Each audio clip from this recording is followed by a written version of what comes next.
Hey everyone, welcome back to this week's edition of the Maconi Setup Shop A Fix tutorial. This week we are looking at the paperclip known as the Martinsville Speedway, so strap in and let's get to it.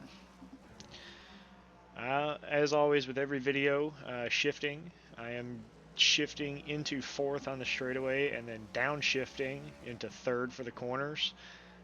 Really no way around it, unfortunately. If you just want to leave it in fourth gear, you're going to be so bogged down and so slow off the corner that you're going to wish that you were in third gear. And if you leave it in third gear the entire time, you're going to be chipping by the start-finish line. Well, actually, by about here you would be chipping. So, going to be a lot of shifting. Over the years, we've seen that with Martinsville, unfortunately. So it's just something that we have to deal with.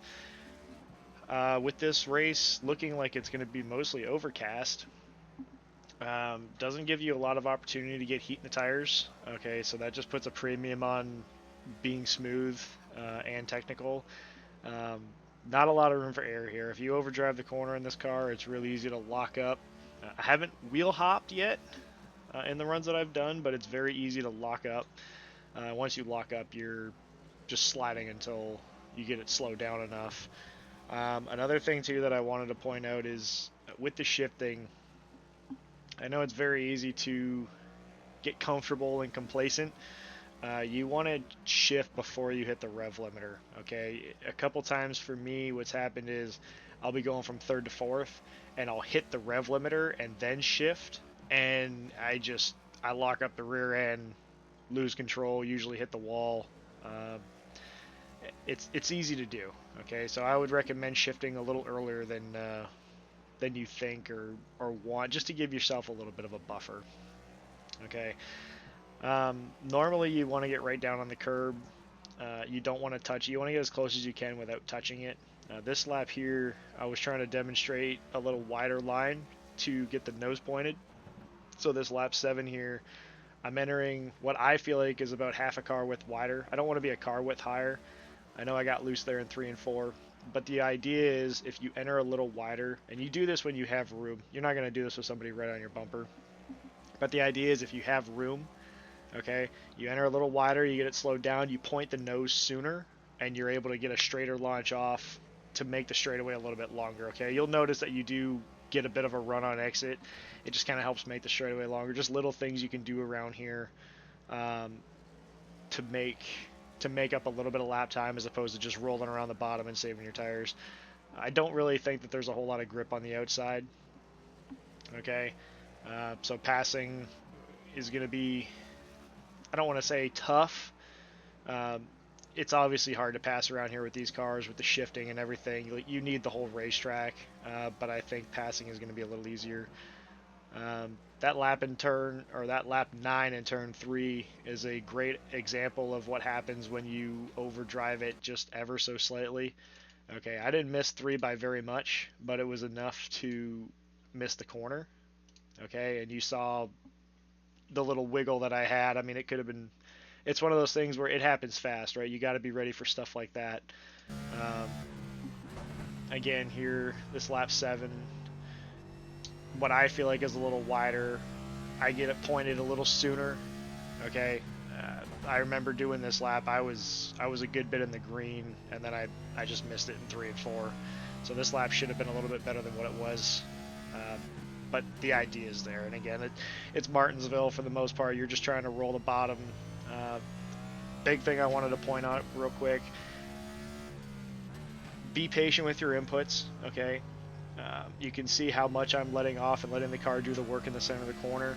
The biggest thing that I find here, when you are exiting, once you get in the gas to start building your momentum, is when you want to be straightening the wheel. Okay, it is a timing thing, it's a rhythm thing, uh, but it's going to help you from getting loose on exit. The more wheel input you have with the throttle input, you're naturally going to get loose.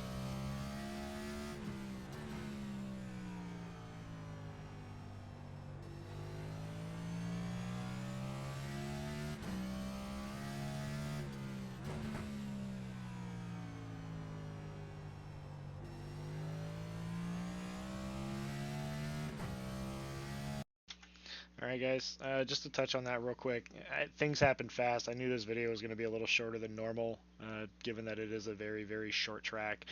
Um, as you guys watch these videos, one of the biggest things I try to point out is watching my inputs. I know it's not going to magically help everybody overnight, but if you can see what I'm doing, hopefully it can translate.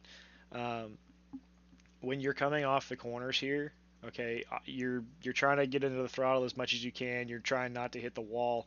The problem is, even if you have somebody on your outside, if you have a lot, like if I was to come off the corner with like 80 to 90% throttle and my wheel is still at 9 o'clock, okay, the car's just going to snap loose. We talk about it a lot of other racetracks. When you are coming off the corner, you know how important it is to straighten the wheel on exit. You want to keep the wheel as straight as possible. I know it's harder to do here, but it's something that I really wanted to drive home because that's how you're going to be able to, one, save your tires a little bit. It's hard to do here, especially with how crazy everything gets, but it's going to help you with your handling. Okay, the last thing you want to do is be coming off of 2 or 4 and have the rear end step out on you, and then you're swatting flies, because usually what happens here is you end up hitting the fence or hitting somebody else. Okay, um, hopefully I think I covered everything I wanted to go through. Again, it is Martinsville. There's only so much you can do with the shifting and everything. Be careful overdriving corners. You saw my lap 9 how easy it was for me to overdrive 3, and I didn't really overdrive it that much. It's just that's the margin of error. Um, Colder tires, overcast, it's going to make it tough. Okay, so just manage your equipment and try to keep your nose clean. It's very easy to get caught up in somebody else's mess here with how short this is and how tightly everybody's packed together. So um, hopefully, hopefully this video is enough. Like I said, I feel like I've covered everything. If I didn't, please leave a comment down below. I will happily touch on anything throughout the week. If you find that this video was helpful enough, please consider leaving a like. And as always, guys, if you are not already subscribed, make sure you hit that subscribe button, ring the notification bell so you can see these videos every Monday when they're posted on the Maconi YouTube page. All right, guys, best of luck this week, and we will see you out on the track.